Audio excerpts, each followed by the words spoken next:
many people are unknowingly suffering from a gluten sensitivity.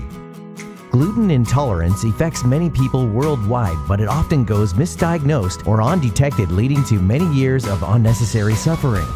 Gluten sensitivity is a spectrum of disorders having an adverse effect on the body as a result of gluten. There have been over 200 diseases linked to the disease, as well as causing numerous other symptoms. The underlying cause of someone's gas, bloating, fatigue, headaches, etc. may be an allergy to gluten. Unfortunately, people are often hesitant to get diagnosed for an intolerance and continue to let gluten damage their immune systems. Alarmingly, gluten can do damage to the body in very small amounts, 20 parts per million, when people have a sensitivity to it.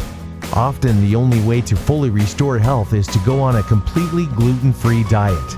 The trouble is that many foods labeled or advertised as gluten-free can still contain ingredients that make sufferers sick.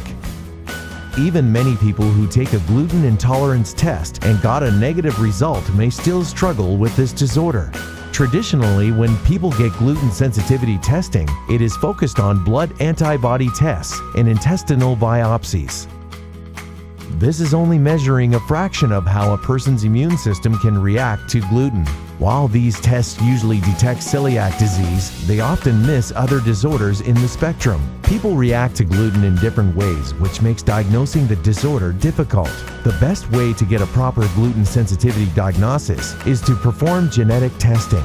Genetic testing identifies the body's propensity to react to gluten based on a person's DNA. This is a much more accurate tool to determine whether one should avoid gluten or not.